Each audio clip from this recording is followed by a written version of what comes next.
Call to order the November 16th, 2022 meeting of Parks and Recreation. Could I have Commissioner Watson do the Pledge of Allegiance? Let's begin.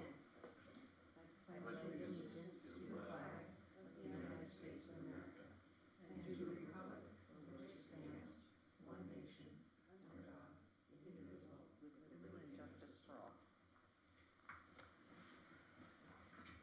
Thank you very much. Brandy, could you do roll call? Commissioner Kelly Watson, Present. Commissioner Julie Stolnak, Present. Commissioner Dave Lubbs, He will be 10 minutes late-ish. Vice Chairperson Lee Davis, Present? and Chairperson Bob Moda. Perfect, thank you very much. As for presentations, I don't believe we have any. Correct? That is correct. Thank you. Public communications related to commission business only that is within the subject matter under the jurisdiction of the commission, limited to 5 minutes per person, 30 minutes total. Do we have anybody looking to make a presentation? Come on up.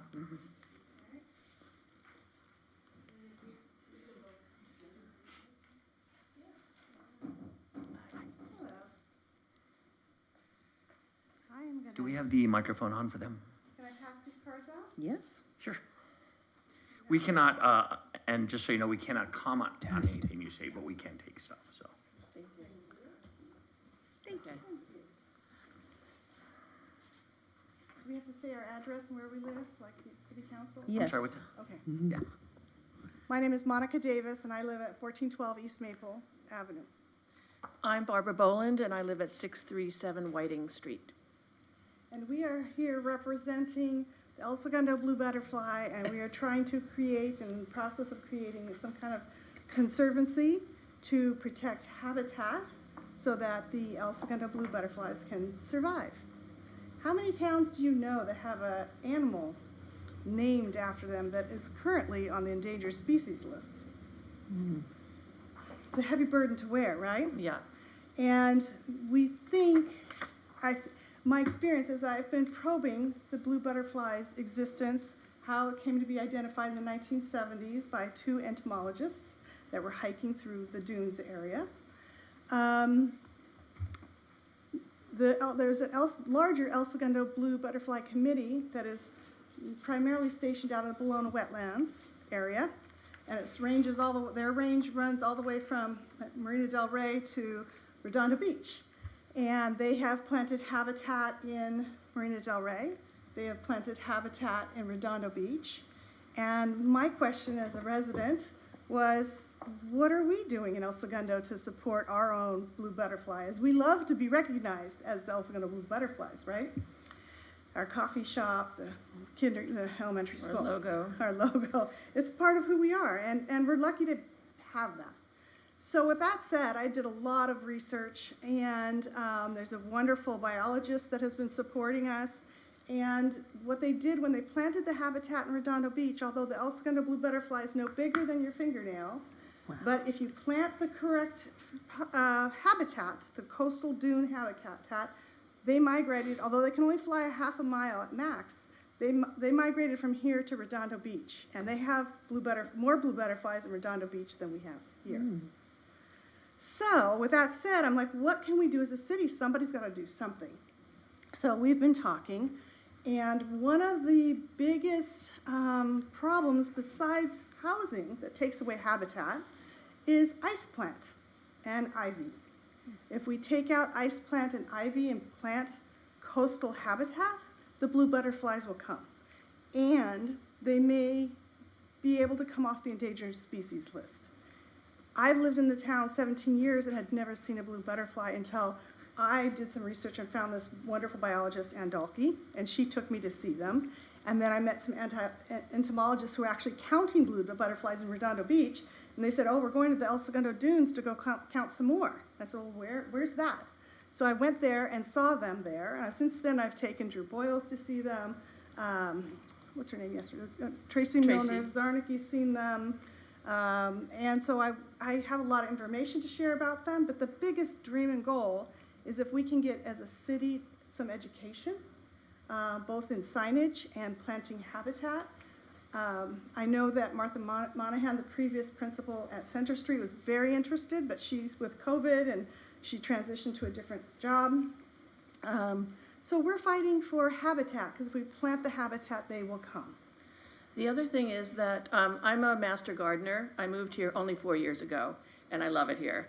My husband and I did. And as a master gardener, I was really looking forward to seeing the blue butterfly in person, and I didn't see it until I went to Bologna Creek. They have a huge stand of what their food that they need and they need to survive is called the Seacliff buckwheat.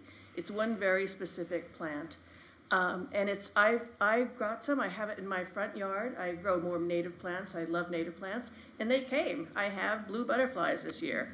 So and they only fly, like they won't fly probably past PCH. So it's very concentrated and you don't need a lot of plants.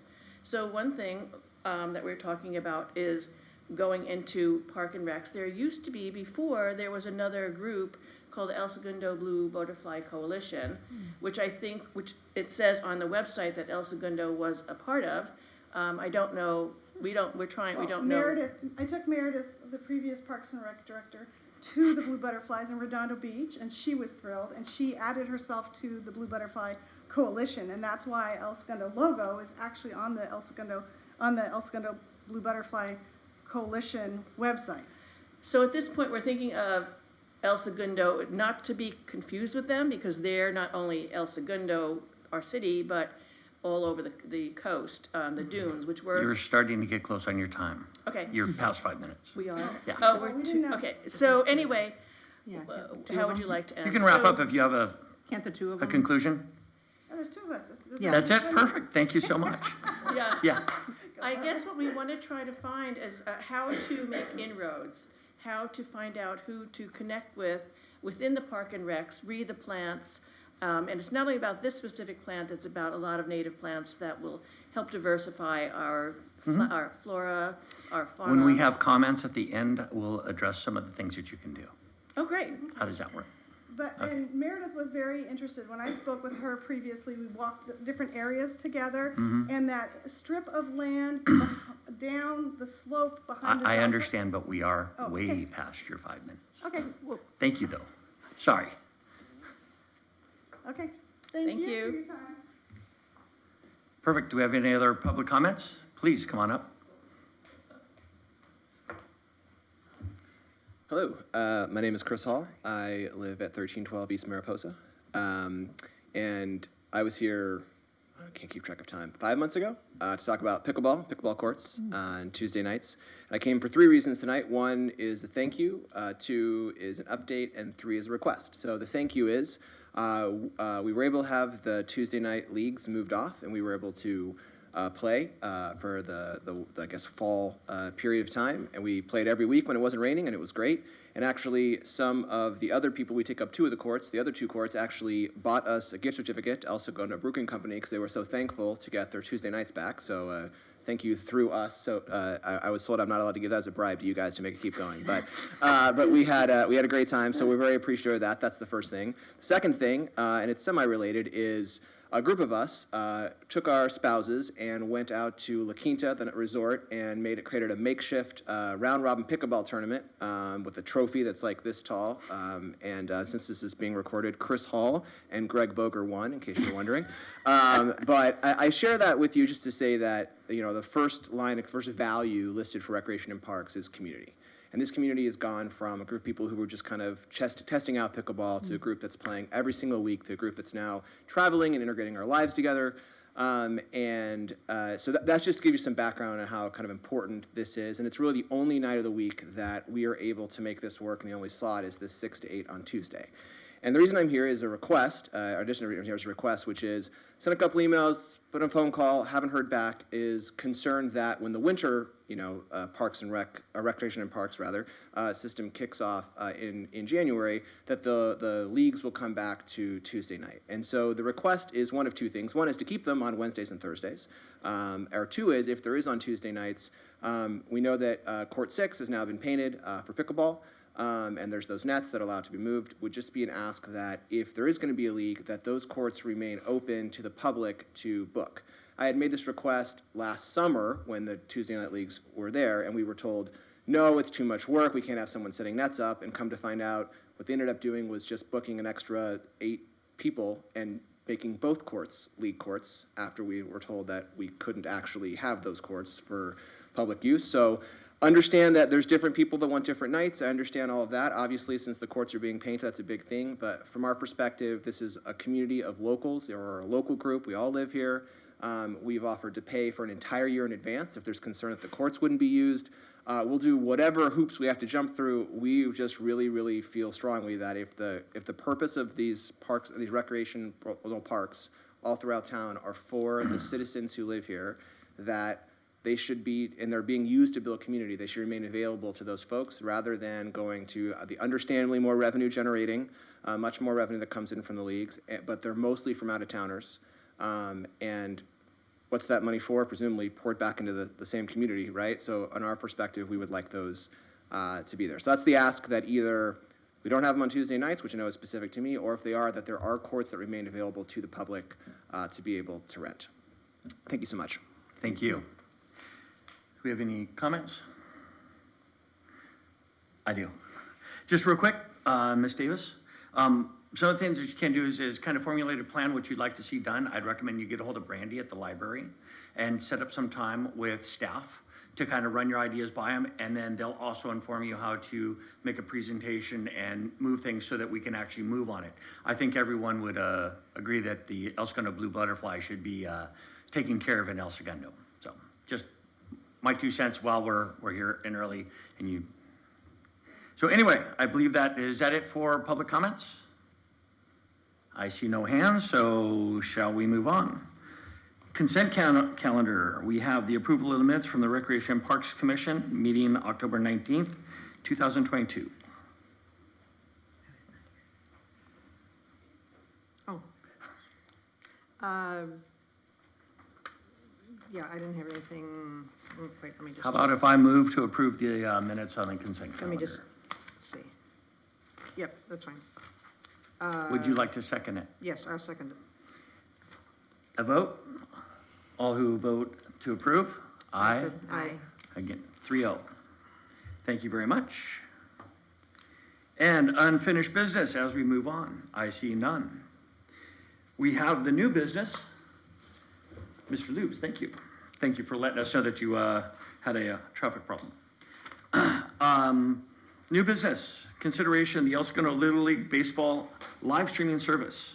The recommendation is to approve the Little League Baseball purchase contract and install game cams for sports media channels. Are we gonna have a little bit from Ms. Yes, Mancini? yes, I actually, staff member Sean Green will present this report. Oh, perfect, thank you, Sean. Good evening, Commissioners. I am here tonight to bring back the presentation from last month. We're here to answer some questions. I have Jamin Griffith, the El Segundo Little League president, so if there's something specific that I can't answer, he's here to answer any of those questions. We brought this to you guys, I don't even think it actually got brought to the commission about 5 years ago. I think it got kind of shut down by the city staff at that time about 5 years ago. 2017, we got approached about it from Little League. We didn't move forward at that time. It got brought back to us last year in May or so. At that point, we had interim director John Jones with us. We felt like it was a good time to bring it back. There's some things that we can discuss if you guys would like, but we have, I gave you guys the report, and if there's any questions, just let us know. Any questions? We talked about this a couple of meetings ago, have they? Is what? We talked about this a couple of meetings ago, I feel like. We did, and one of the questions I had was we had talked about the attorney actually looking at making sure that if there are any rules, laws, that we should have it duly noted. Have we gone to city council? Or Yeah, so to start with, Kelly, Commissioner Watkins, we brought it to you guys a couple months ago to present it. We needed to bring it back so you guys can vote on it, yes or no. We did bring it back, was it a month ago maybe now? Month or two ago now. For your question, we went to the city attorney and we vetted it out. There's gonna be two things, obviously, he knows all the legal jargon and all that stuff, but the two things we're gonna do is, we're gonna put it in Little League's lease, if it gets approved, we are going to put it in their license agreement, the language that needs to have the city protected with all that stuff. So everything legally has been, vetted through the city attorney's office. So that's all taken care of on that side. Perfect. I think my question at the time was just merely about if a child could not be photographed or videotaped for whatever reason, would that preclude them from playing Little League? And I think you guys had said that you had ways of making sure that this did not exclude children. I'll defer that one to Jamin, because I want to have him answer that one. Hello, nice to see everybody again. Yes, so one of the things I discovered, right, there's language in our signups that includes photography in that. So everybody already signs off on it. I tried to reach back and find out if there's been a case where somebody has, said they didn't want to sign that. We won't force anybody to sign off on it. We couldn't think of an occurrence where somebody said, oh, hey, I'm not gonna sign like the media release. Parks and Rec, as part of like the city waiver that gets included with all the participants who play on the field, they already have the language in there that Parks and Rec, they have the right to photograph people. And then going through and looking up everything through Little League International, their best practices are, yes, you can do it, but if there's a disagreement, just turn it off. So that's our stance as well, is that if somebody says we aren't gonna do it, then whenever that kid's playing, it's turned off. Great, thank you. Is there language in the contract that states that? Yeah, everything's, like we said, Okay, through perfect. not through Just me. had The to city, double check. city attorney has got all that buttoned up for us, for sure. And then, and directly answering with Jamie the question, it sounds like no one's gonna be left off because they don't wanna sign the waiver or whatever, so everyone will still be able to participate. Awesome. So I read a thing in here too where it was, so the people that can only sign on are those that, so if your kid is playing in AAA, then only like parents, grandparents, things like that are related to that AAA division or that game. Yes, yeah, we're not just posting it like on social media, like, hey, here's your access, like, go ahead and, sign on with the live stream. It'll be, we'll turn it on. The most likely thing is that once teams are made, then a code would be given to the team, and then they could then have their parents, their grandparents or whatever, then like be able to sign in for whenever they are going to be playing. Yeah, so how far does that distribute to, to that, how far downstream does it go for, for that team, I'm saying? So, grandparents, aunt and uncles, neighbors, how far does it go? Well, it's going to be, we can't police it as far as like people posting it or whatever. There haven't, in our conversations with the game camp, there haven't been any instances that they know of, and that something has come up where it's, everything gets out or whatever. But it's one camera on a very wide angle, so Right. It's going to be hard to make out people regardless. You'll see the play, but with people wearing helmets and that, there aren't going to be two specific instances where you're going to be able to actually make out and do anything nefarious with that live Okay. stream anyway. Okay. Yeah, and from the sounds of it, you're just giving it to the coach distributes it to the family, and if family wants to send it to a family member, it goes, it's not like one code is good for the whole season and, they can post it. It's gonna, Yeah, might we be can, rotating. we can turn it over as often as people like. We haven't decided yet as to like what that's going to be. I mean, daily would be a rough thing, but if it came out to be like a weekly thing or something, like, hey, here's a code, or like the monthly, or if it's like, if we notice that there's some signups or people logging on through one team's code that seems very suspicious, we'll just change it. Perfect. Thank you. And I'll double down with that conversation too, is we will have like city staff, IT department, myself, our department will have full access to it as well. And when I met with the company GameCam as well, like I met with them with Jamin. If we made Jamin every hour change the code, he could change it for every team for every hour. We could change it weekly, we could change it daily, we could change it yearly. So anything that we feel like we're seeing that doesn't look right, from the admin of the league, obviously, down to us as well, and we go, something doesn't look right, send out Mrs. Watson's team a different code. We could change it literally, like I watched him show me how to do it. It's like instant. So I think all those things are in place already. So I think, like Jamin said, he's doing this for free. He's trying to get all this going and stuff. Doing it daily is not probably his best idea, but definitely, like, you're not gonna have a code that's gonna be like the code for the rest of the career for the kid that's going to play in it for 8 seasons. So, and the other thing is, Jamie did say, it's kind of a wide view too. It's pretty far away. You're not going to know who's standing in left field unless you, like, your parents are texting grandma and grandpa in Missouri, hey, little Johnny's in right field. So just something to, but it is pretty cool. So. Yeah. We have any further comments? No. Do I have a motion? I move approval. I second. All in favor? Aye. Aye. Opposed? 4-0. Thank you very much. Thank you. Appreciate the time. Enjoy. Perfect. All right. On to reports. The Aquatics Committee. The Aquatics Committee met earlier this week, or this week. It was this week. And talked a lot about scheduling, about the plunge, about different avenues we can take and some of the goals of our aquatics program and how we can set it up as was asked for by council. And we're currently working that way.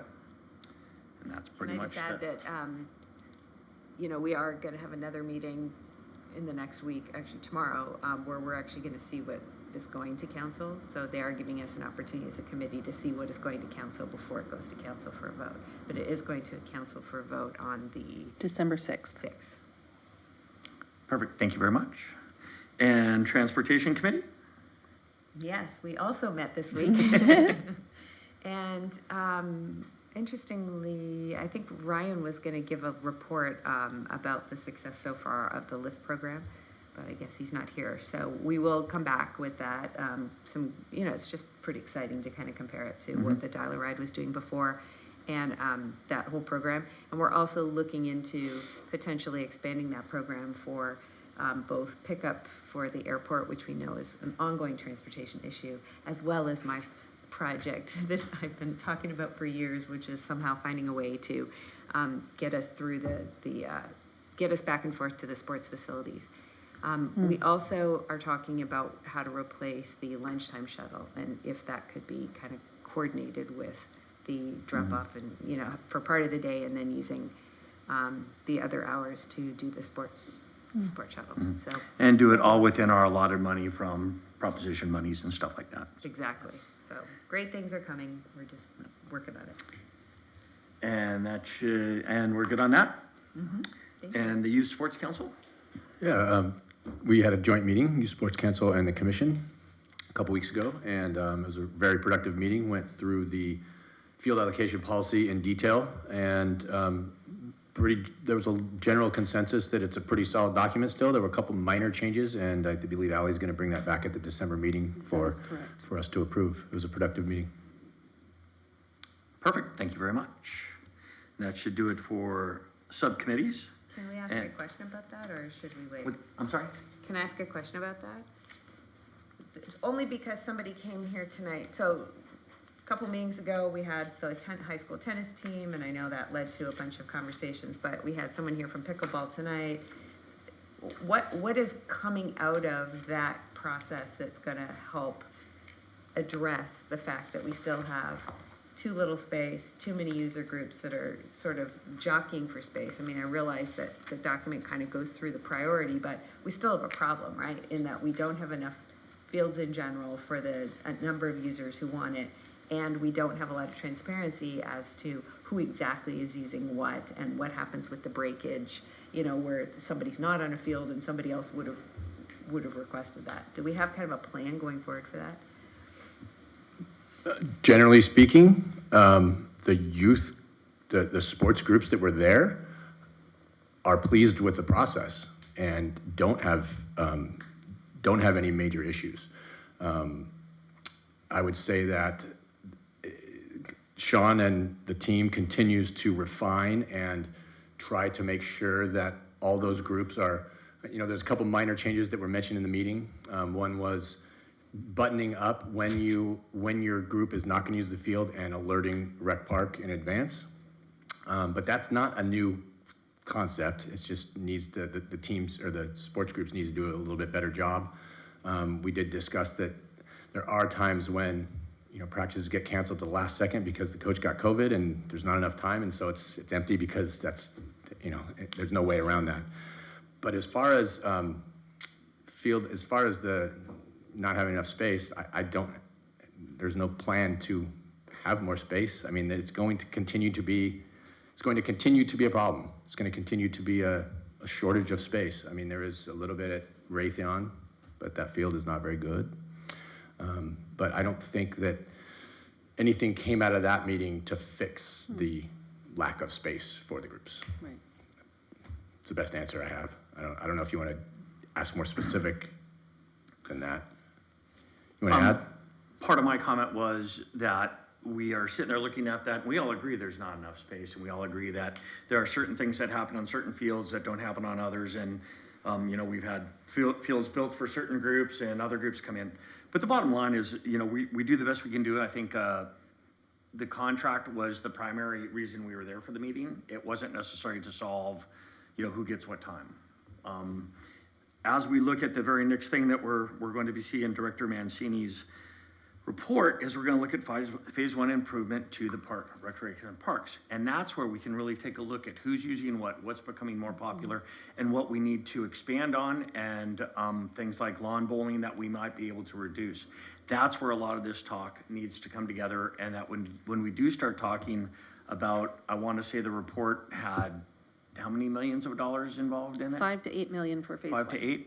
We should be getting things that we need and use. Yes. And as we look at your report, we can see that there's a lot of participation in certain sports, and perhaps we should be looking at the participation and how we're going to allot that and what we can do to try to make the majority of people happy, because we can't make everyone happy. But that was my thought as I was reading and looking at it, was we do have some opportunity with the phase one if it's actually put to the commission. I would also say that the members of the sports council did not express that those individual groups are not getting enough space to run their programs. They were not saying, hey, we need more fields, this is not good enough. The members of the council. I believe that a lot of the groups that want space are not on that council. That's my impression after that meeting, because they were not saying, there wasn't anybody saying, we need to get on this field, we need more hours, we need more days. It just wasn't happening with that group. So I think maybe the pressure to open up the Stevenson Field and to try to figure out for more space is maybe coming from groups outside the sports council. That was my impression. And from my point of view, we have a lot of opportunities with phase one and with Raytheon, depending what happens with that, to actually find space for the different stuff. But it's going to take planning, and it's going to take an organized effort to get there. Allie or Sean, did I say anything inaccurate there that you would disagree with? Just making sure I'm not speaking out of turn. Okay. So the gentleman that was here earlier saying that he was in El Segundo group, but because they were not registered in our catalog, is the group that he's talking about that's going to take back space, is that the catalog Parks and Recs pickleball group or a tennis group? Like, who's competing with him for the space that he's talking about? Please come on up. Brandy, can you load my presentation? So that has nothing to do with Youth Sports Council. That's a racket court sport court. So we're running 9 leagues this upcoming time with the pickleball. So he's expressed wanting the Tuesday nights, so I've been able to accommodate moving all the leagues around to have his group be able to play on Tuesday nights. So that's that gentleman, that has kind of nothing to do with the Youth Sports Council stuff. That's like a racket sport, competing for space, high school tennis players and pickleball players, pickleball league players and pickleball people that just come out and play from wherever. And each group wants to be the priority. Everybody wants to be the Well, priority. they all That is- want the same hours, but it's Yes. very similar to what happens at campus with soccer, in that there's the user groups like AYSO who have certain hours, and then there's the groups that are part of the league groups or whatever. And the league groups, and then if somebody else is trying to kind of squeeze in and get time, there's this constant sort of struggle with it. I guess my question is, for the times that the user groups are not,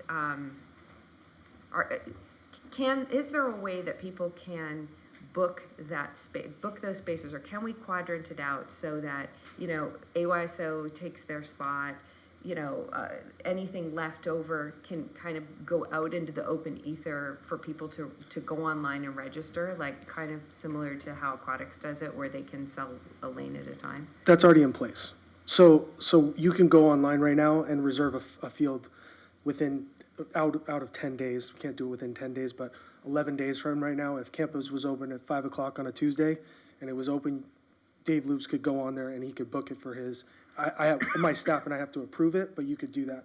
The other thing I'd say is, just using AYSO because it's our biggest group as an example, I really worked hard with them this year to give me space back, and they gave back like a big chunk. So we saw 8 to 10 groups that would not have been accommodated probably the last 5, 7, 10, 15 years were able, adult groups, youth groups, club soccer groups. We had a lot of people that were able to use that field, and AYSO being so organized, they have the calendar. They just needed to spend the time giving it back to me. So the leagues know we need to do a better job. A lot of the leagues are small and they don't have that issue, like lacrosse and those guys, they use it. They're there 3 hours on Tuesday and Thursday night. But we did a much better job this year working with the youth groups to get it back, and we were able to help whatever group might happen. But you're right also, your first comment about Youth Sports Council and the tennis courts, and it's all this, it's different because they're in different locations, but it's the same, and we're doing the same kind of Concept. working and moving it around. Yeah. But for instance, on this pickleball issue, shouldn't it be El Segundo residents first over outside? I mean, yes. It's just, it's a philosophy thing.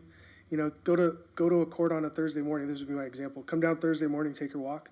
Come down and you'll see 500 or 600 people there that wouldn't have been there typically with no leagues if you did. So it's just kind of back and forth of how we want to, as a department, move forward. Don't want to run leagues. It's like 20% of my week or 30% of my week's gone, and we could have it be empty and open and available. But it's just the constant back and forth of where we can do it. I think we're still balancing it really well. I think there's still a ton of time that El Segundo residents can get on those courts. We're not doing, I talk about those leagues. We do it, 9 leagues is 2 hours at a time. So you're talking about 18 hours for 7 days a week. And they're open from 8 a.m. to 10 p.m. There's a lot of time available. Like, I think people think there's this perception of like, Sean Green and the pickleball leagues are taking up 90% of the week. We're taking up 18 hours a week. But it's the hours everybody wants. Then there's plenty, but the example would be Wednesday morning, the women's league goes from 8 to 1 o'clock. We all know that the tennis courts are not being used very much, 8 o'clock. So year round, we are now getting people to come to those facilities. Thursday morning, 8 a.m. to 1 p.m. A really quiet time at the park for us, right? Yeah. You get, 6 or 7 of our leagues are then, and then obviously 2 or 3 or 4 of our leagues are at night during those prime times. So yes, Wednesday and Thursday night are impacted for sure. But there's 5 other nights that they can be there too. So it's a balancing act for sure. So I don't envy you. it's all the time. Envy you, because you mostly please people. Mostly. Most of- We only hear from the people who aren't pleased, but most of the Right, people that's are a good pleased. point. Isn't that the truth? Perfect. Are there any other comments related to the Youth Sports Council? And that concludes reports of subcommittees. On to the director's report. Director Mancia. Yes, so first I'll just, Honorable Vice Chair and members of the commission, you have my monthly department report before you. I'm not going to spend a lot of time on that because we have this other presentation coming up. But as you may have noticed, I've changed the format a little bit, so there's one report versus three. But certainly all of their information, they're funneling through me. So you're still getting the same information, it's just coming in the form of one report. But are there any questions on the monthly report? Not so much a comment, but a compliment. I was ecstatic to see that we sent our pool staff out to the Aquatics Management School. Yes. I firmly believe that training will dramatically help a number of things within that discipline. So, I agree. Thank you. I'm very big on staff training and development, which is why I've added it to the monthly reports. I think it's important that you all see what we're putting into our staff and our resources, so that you have an idea about how the department is growing. I think it's really important. Yeah, thank you. Mm-hmm. Any other comments? Yeah, was there anything else, Kelly had brought it up also, and we spoke about it last meeting on, is there any update, Christopher, I guess, on the trees on Arena? We're basically in a watching mode right now. We got the arborist report from West Coast Arborist. It was a little bit negative. It just depends on how fast or how quickly the gas can dissipate from the soil. There's not really anything we can do. You know, we can't irrigate more. That could make the matter even worse. And so we're just kind of waiting and watching is what we're doing. So has the source of the gas stopped? Yes. Oh, good. Yes. Any other questions or comments? Because that can't be good for the people on Arena Street either, right? Like, Well, apparently they were complaining about the odor previously to us being aware of it. And the gas company came out and so forth, and they said they'd be back, and they apparently never came back. So we got a lot of mixed reviews from the residents out there. I will make one comment, though, on the report. I said that West Coast Arborist would be here November 14th, and that's been shifted to the beginning of December. Thank you for that update, that's good. And I wanted to also mention, for the commission requests and follow-up, so that's another addition to the report that will be there monthly, so that when you bring requests forward, I'll try and provide an update. So I know Commissioner Stolnak had been asking about the fitness instructors. So I met with finance this week. I also met with our fee consultant. So I am going to be bringing back a report to the commission. I'm hoping to do that in December. I may not be done with it until January. I'm still without our superintendent and our budget analyst. So and Brandy and I are still so new. We're kind of filling holes where we can, but it's underway. And I am going to be proposing some new fees. So I think that will be some good progress. Okay. Can I ask the thing that I asked you this week about renewing the rec card automatically? Oh. Can we investigate that, please? So when you get to commissioner comments, that's when you can mention Okay, that? perfect. Yes. All right. And any further comments on the director's report? Just Stolnak is N-A-C-K. N-A-C-K. Okay, thank you. Perfect. And on to commissioners' comments. Commissioner Watson. Oh, no, you forgot my, Oh, Okay, I'm sorry. And now part B. you don't see my bad. beautiful slide? Phase one, yeah. beautiful And we're Okay. on. Yes. Honorable Chair and Honorable Vice Chair and members of the commission, I'm very pleased to be before you this evening to continue our discussion about the future of Rec Park. As you guys will recall, on August 31st, at the joint meeting of the Council and Rec and Park Commission, the council directed staff to return with a high-level overview of 5 projects that they identified for a Phase 1 recreation park improvements. Slide, please. Oh, gosh, I'm sorry, that's hard to see. As you all know, the discussion about Rec Park began many years ago when the council and commission started discussing some needed updates to the teen center. And at that time, the council decided instead to step back and take a more holistic approach to looking at the entire park and what the needs were there.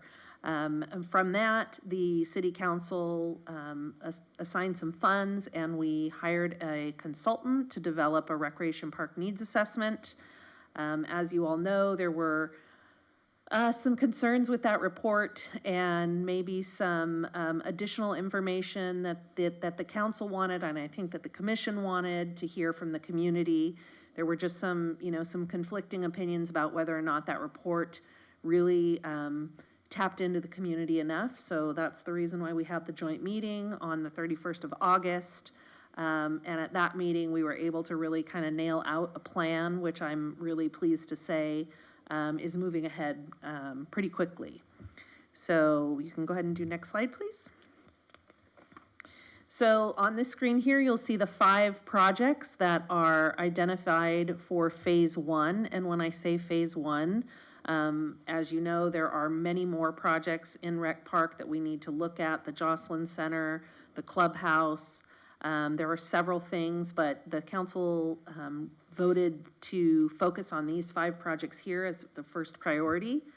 And so the 5 projects in Phase 1, Project 1A is the renovation of the Teen Plaza, including the Teen Center, the basketball court and skate park. Next project is 1C, which is the renovation of the sports courts. 1D is the field renovations and updated lighting to the baseball and softball fields. And then 1E is replacement of the irrigation and recreation park. And then the last project is the demolition of the lawn bowling court and addition of either more sports courts or doing a picnic plaza, a teen space, figuring out what we're gonna do with that space there. Slide, please. So the first project we're going to review this evening is Project 1A, which is the Teen Plaza renovation.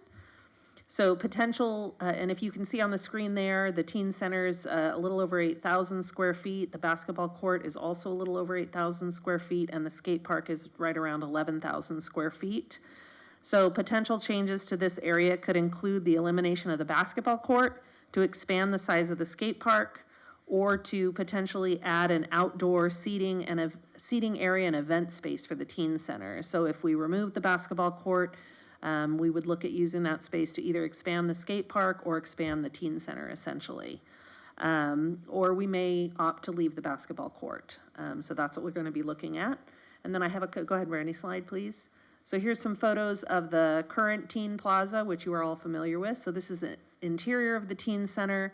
There you can see the bar, the snack bar, the stage off in the corner, and then in the open space there's some of the furniture or the equipment that they have there in the teen center now. As you all know, most of that equipment is extremely old, and a lot of it was hand-me-downs, and so there's obviously a need for some updates there.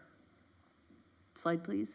This is the exterior of the teen center and the teen, the plaza there. You see a picture of the basketball court. The skate park's in terrible condition.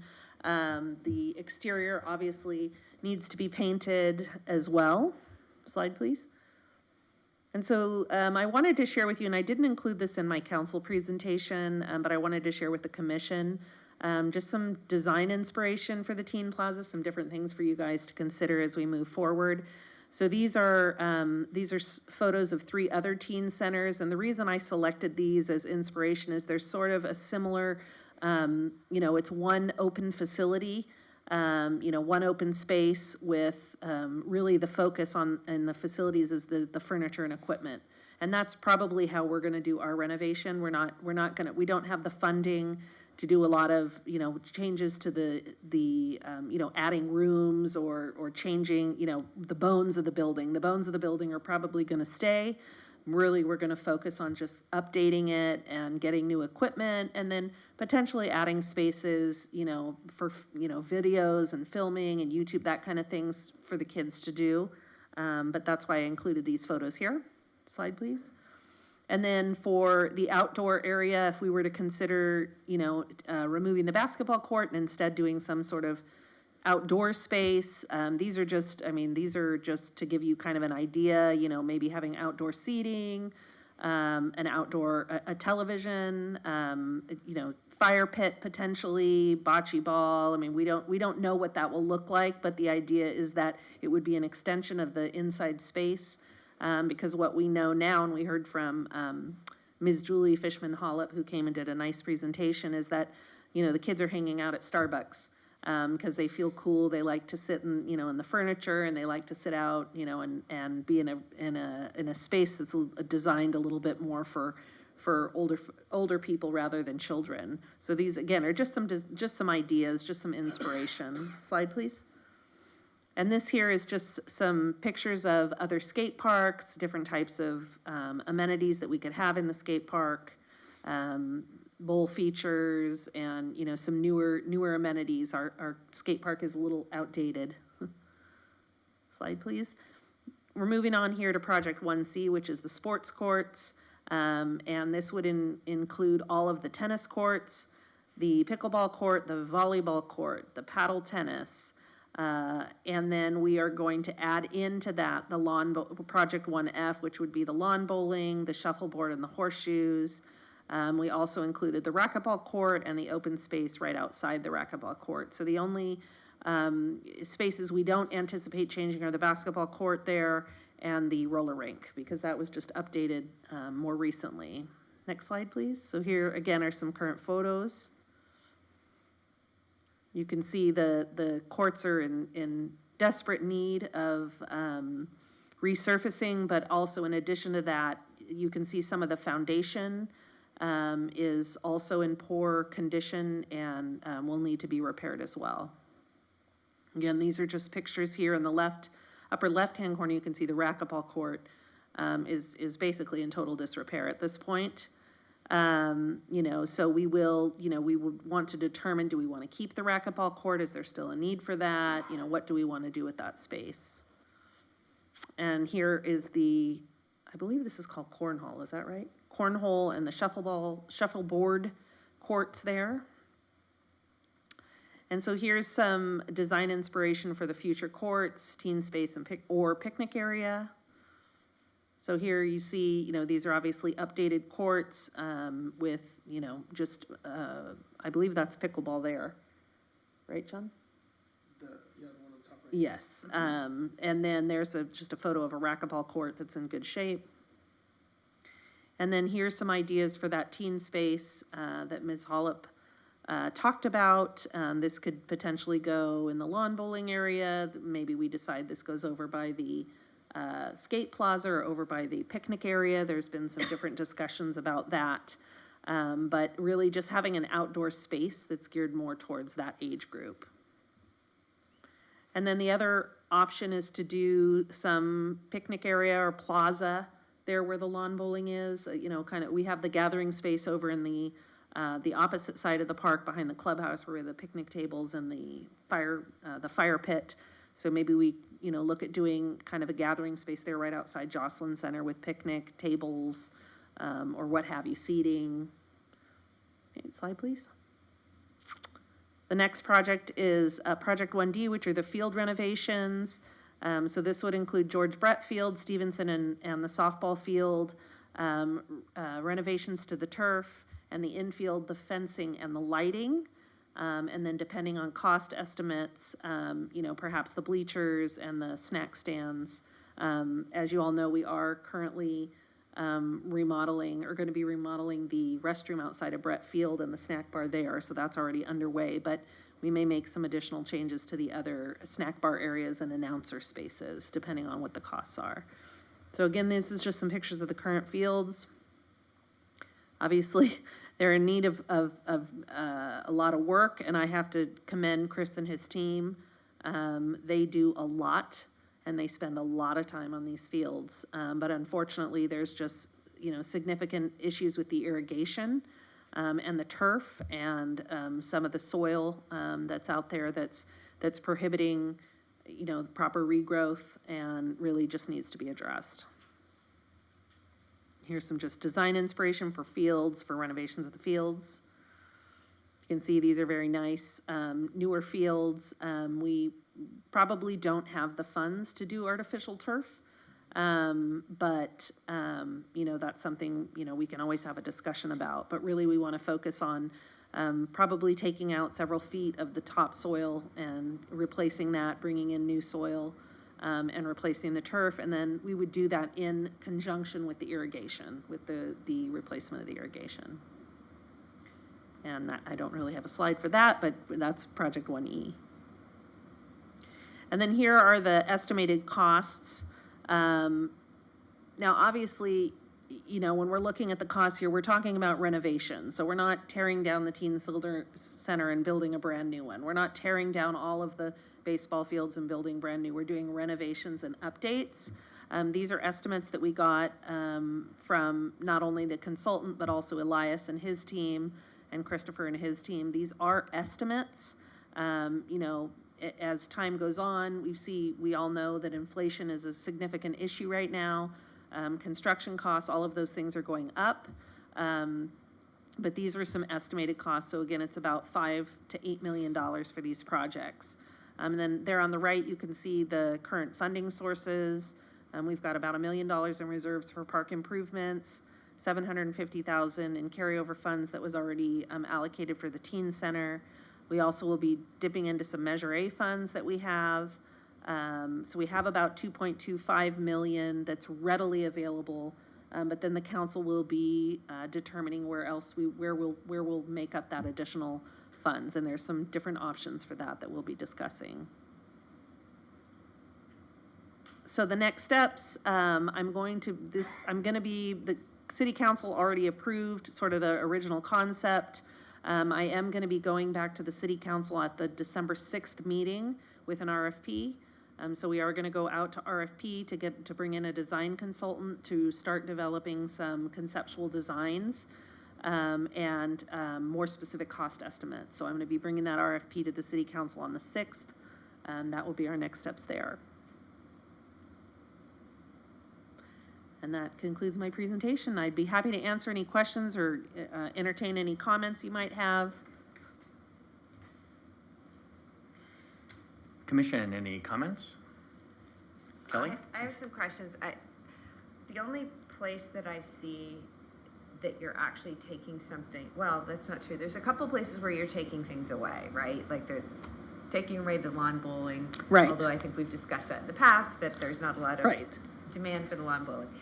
But the basketball courts at the teen center is one that I could potentially see, like I assume you've had the teen council advise on this, and, I just would hate to take something away. I realize we also have basketball courts elsewhere, but I also walk by and see kids playing basketball. Right. So is that gonna be an issue? Yeah, so, and I didn't mention this, but so once the council gives me a green light on an RFP and we bring in a consultant, that consultant is going to engage with the teens, the staff, potentially the commission. So we're not going to start over with surveying the entire community, but I certainly, especially being the new director, I want to hear from the horse's mouth, so to speak. I want to get the teens in. I want to hear what they want.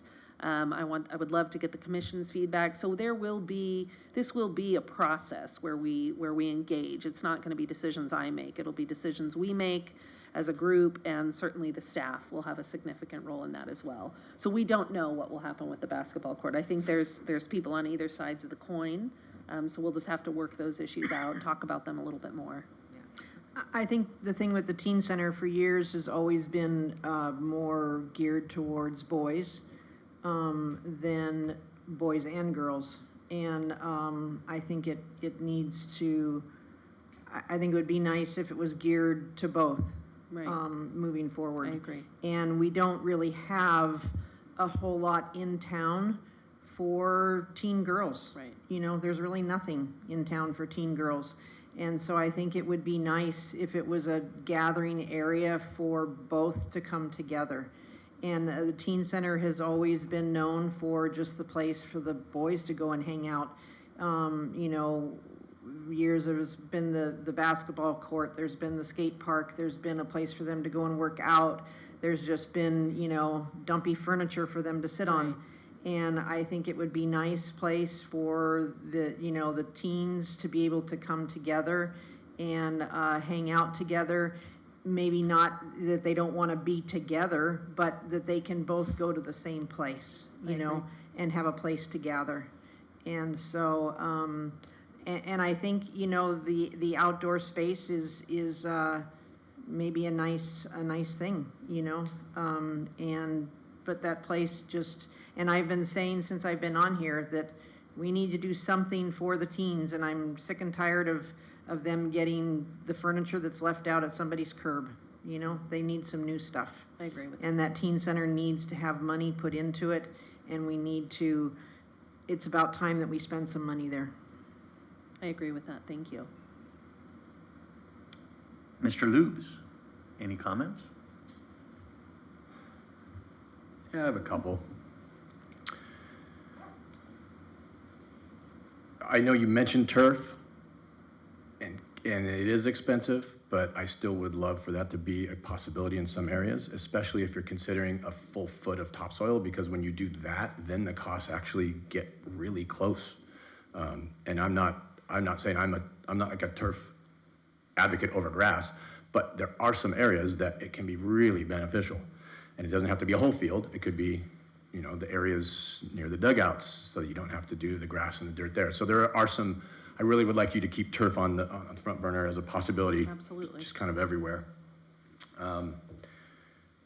You mentioned that you would like to bring some of this by the commission, but maybe this is the type of situation where we have a member on the, you know, like the transportation committee, or the, you know, maybe we have one of us, I don't know, as a possibility, be along for the ride the whole time. And Yeah, so when I bring the RFP back, that's actually what I'm gonna ask or recommend to the council, is that we put together a panel and a subcommittee that has members of the council and the commission on it. Awesome. So that's part of the plan. Cool. I would like to, again, reiterate the importance, and this is years down the road once this is all done, but the importance of once these fields are renovated, that the council commits, or somehow during the budget process commits to, even though these guys work on the fields, it's not enough, clearly. And so we need money put aside to do laser, you know, periodic laser, if it's annual or biannual laser leveling, you know, redo those more often so we don't get to this point again. That needs to be in the budget, in my opinion. And then lastly, I'm sorry, Julie, I kind of disagree about some of your teen center comments, and I don't agree that the teen center has traditionally been geared toward boys only, or primarily toward boys. I worked there for a number of years, and during my time there, I would say that it was probably close to 50-50 as far as attendance. I know it was a long time ago. I also don't necessarily agree that like basketball and skateboards are like, that's for everybody. I mean, do more boys skateboard? Probably. But I think we need to be careful how we apply that concept, because I don't think in this modern age we have a girl area and a boy area. That doesn't totally make sense to me. It needs to be, and I believe that it currently kind of is farther along on that path than your comments. So I was a tomboy, you know, so, and I used to go to skateboard. I would go to skateboard park when it was in Marina Del Rey. I'm not saying that they have to have the boy area and a girl area, but I'm saying if we have more things to get the girls to go there. And I don't want to get rid of the skateboard park, but I think if we got to have more things there to get the girls to be going there now. You know, I don't think there's really anything drawing them there now. Maybe there was years ago, or maybe 10 years ago, but I don't think now. I don't think there's really, the girls now don't really have a place to go. And there are waves at the teen center too. Groups of kids who come through the high school who come together and they go there for 3 or 4 years, and then it kind of goes, so to be honest, I can't say in the last year or two, I haven't been there to look at gender, equity and things. But I still think that, I just wanted to comment on your comment, I guess, and say that, yeah, I've never felt that way, and I've always seen a lot of girls in again, I'm old, so it's been a while, but I just want to make sure that we don't go too far down the let's try to attract girls versus let's try to attract people. I mean, I don't want to turn it into a playhouse, but. Neither I is a think playhouse for girls. That's what I'm saying, like. I think we need to, gotta but we be need to careful. do something to bring them both together, make it welcoming for both. I agree with that general I concept, think, just sure. kind of a comment on both of those. So I think, one of the things that Ms. Fishman-Hollop mentioned is and I frankly, I coached her a little bit with, we need to step away from it's a girls' space, it's a space for teens, but it's to bring in people that maybe aren't going to do sports or aren't going to do, those types of activities. So I think it's bringing in amenities and different spaces where any kid who doesn't want to do, I have two sons, one of them is an athlete, the other one hates sports, but he would love to do video gaming or, video making and that kind of thing. So I think it's not necessarily girls or boys, it's adding different amenities so that people with different interests can come and be included. I think that will be our focus. That will be our focus. So, but yes, I agree. I'd like to see all kids in this community have a place to go where they feel safe, where they have something fun to do. So a lot of that focus will be on programming as well, but frankly, the building looks horrendous, and I wouldn't want to hang out in there, and I certainly don't expect our residents to do either, so. And I think I think I've, over the years, proven my advocacy for teens, like maybe more than any other group. Like I love them dearly.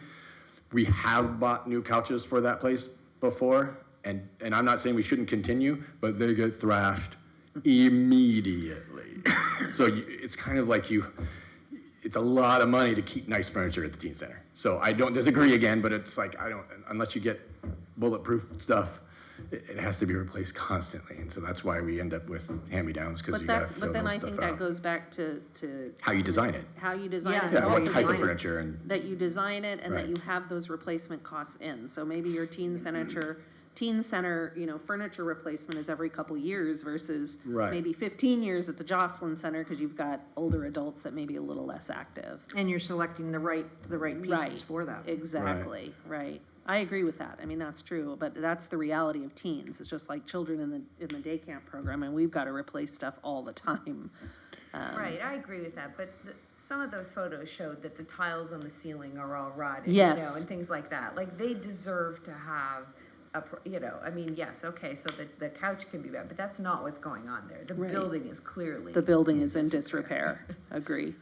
So I'm really pleased that the council is pushing me to move so quickly. And I mentioned this to Commissioner Watson yesterday, is that I always want to bring you into the conversation and I always want to get the commission feedback. But sometimes I'm challenged because I'm, asked to bring something back to the council and it doesn't give me enough time to come to you guys first. But I'm certainly advocating for that involvement and I think the council's open to that. So I absolutely plan to bring you guys along in this process. Yeah, I would argue that the members on this commission here have a great deal of time and history at Rec Park and can maybe add some. I would agree with that. Yeah. And that's what I see the commission's role being, so, I will And that's why continue we're to here, advocate for because of you. Rec Park. Yes. My last comment is the most intriguing or interesting piece, the most difficult thing is gonna be the racquetball building, I think. And that's looked like that for 10 years. No one's played in there because they Right. couldn't. And I believe that it's probably gonna need to be demolished regardless of how much we wanna keep it, because it leaks, it's like a sieve, right?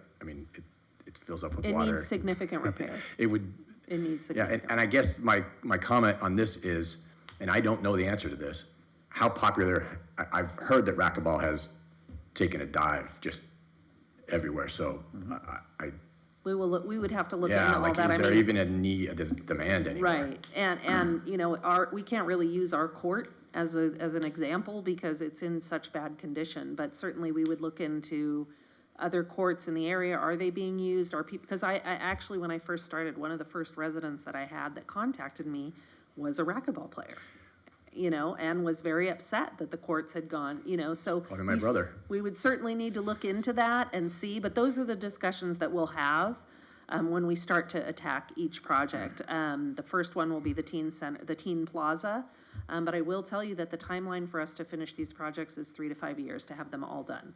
So we are moving quickly, and this is gonna be a big priority for me and the department for the next few years. And I look forward to all of us working together on that.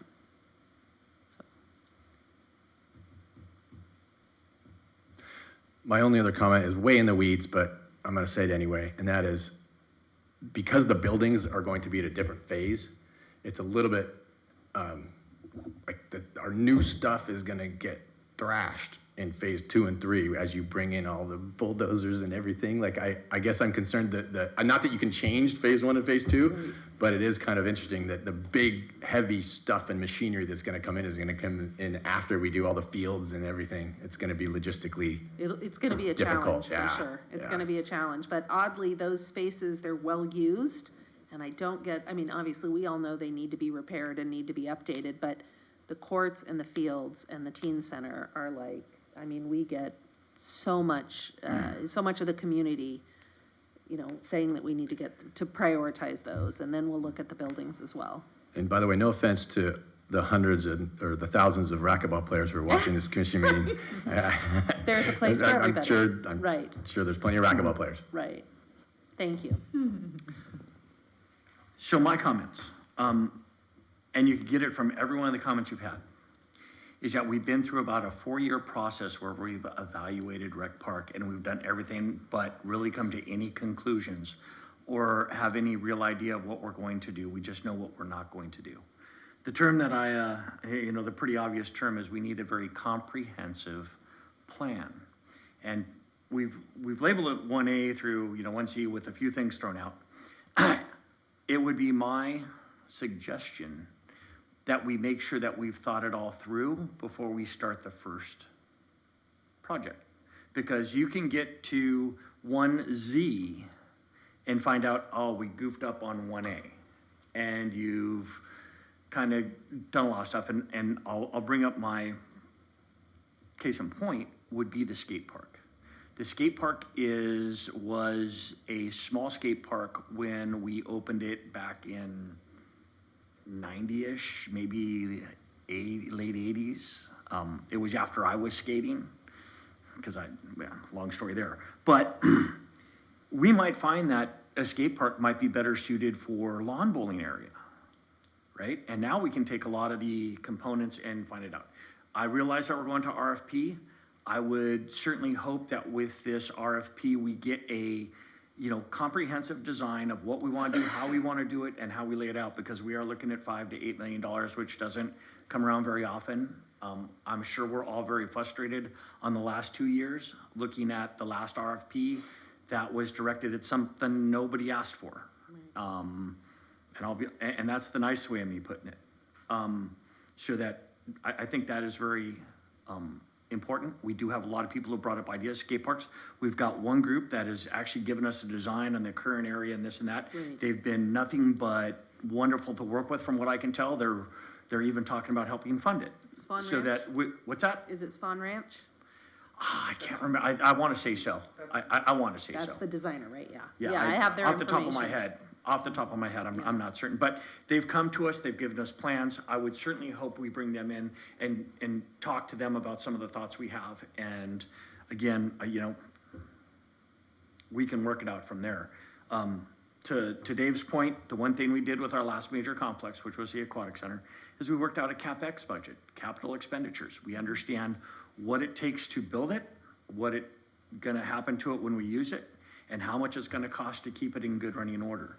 With that, we set aside and we say, okay, it's gonna cost us $7 million, but we want a capital expenditure budget of $200,000 a year so that we can do the field, we can redo a skate park or railing, whatever.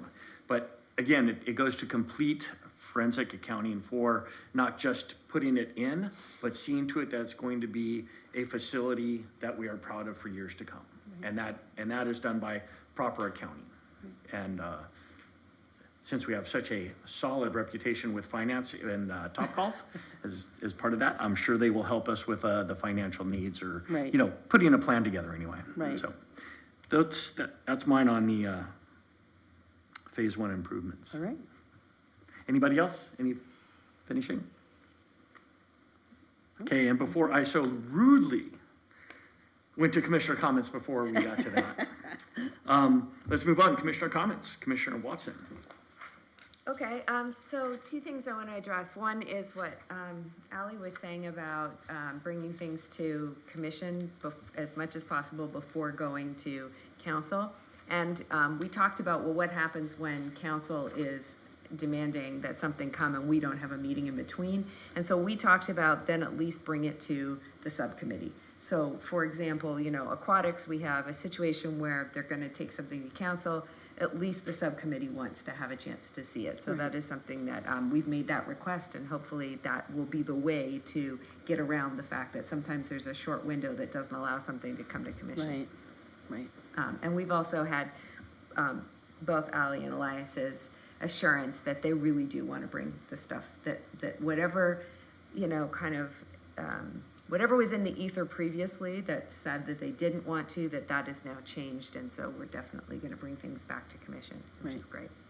And then the second thing is, please, please, please, can we auto-renew the rec cards? I just think, again, and I think I brought it up my very first meeting as a commissioner several years ago where I said, you know, boy, would it be great to get that revenue, and is there a way to do it? And I know we've been talking about it, but I would just love to see, at least if, you know. We can do an analysis on that, and, Right, that would be and I'll fabulous. have one of the staff bring back a report, Yeah. probably in January. I I'm don't- telling you to They take won't my be money. ready for December, but January I'll Please sign take that my to money. somebody. Super. Definitely, we'll consider that. Thank you. Commissioner Stolnick. I am glad that those two women came and spoke at public communication about the Blue Butterfly. I know I have brought up several times in the past on my comments about the Blue Butterfly and trying to move them closer into town, and I knew it was kind of small steps that you had to do that, and I've brought up a couple of times about maybe we could plant some buckwheat along like Clutter's Bluff and things like that to get them moving closer into town. So I'm glad that somebody is also proposing some of that. And I think I've talked about maybe that we could put something when we were talking about Acacia Park. And doing that. So hopefully the women will put something more together and bring it maybe to Christopher or to you, Ally. And I think it's something that we definitely need to look into, because it is sad that Redondo Beach has it and they have it in Playa del Rey and we don't have it here. So I definitely think that that's something we need to be looking into further and getting more planting here in our own city. And just to follow up on that as well, I did meet with the gals, and I actually encouraged them to come to the commission, and told them that would be step one. And I know I've spoken with Christopher also, so we've been talking about that we are gonna be doing some planting at Library Park, doing some things. We've talked about looking at that, so it's definitely on our radar, and we'll continue to work with them and see what we can do. The environmental committee with the city is also really pushing this, so I think we want to make it happen. It's just a matter of finding out where we can do that and you know, what that looks like. And the info signs idea was a cool idea. That was a great idea, yeah. Put it on the lawn bowling area. No, I'm just kidding. I love it. Yeah, they're very passionate women. I mean, it was very fascinating to hear their whole story. They brought me all the, you know, information. I mean, I learned a lot, so. And Commissioner Lubes. No comments. Perfect. And on to myself. I love the gals. I felt horrible about having to come off in 5 minutes because I wanted to hear more. I've lived here for way too many years. You know, he's mentioned our experience, which just means we're perhaps old, but I've never seen one because I think I was looking for a blue butterfly about that big. And then all of a sudden I hear it's the size of my thumbnail, and I'm like, And that explains why I probably thought it was a fly. But anyway, so I thought that was great, and that was my naivete. And other than that, I just really want to urge that phase one. A lot of people are really all of a sudden wanting to get things done immediately. I would beg that we do a very comprehensive look at everything before we just start building to say we built something. So, and that's about all I have. So we'll adjourn to our next meeting, which I believe will be on December 2022. I don't have the date. Do we know the date, Brandy? Not 2020. Third Wednesday. Okay. There we go. 16? But wait, isn't that the one?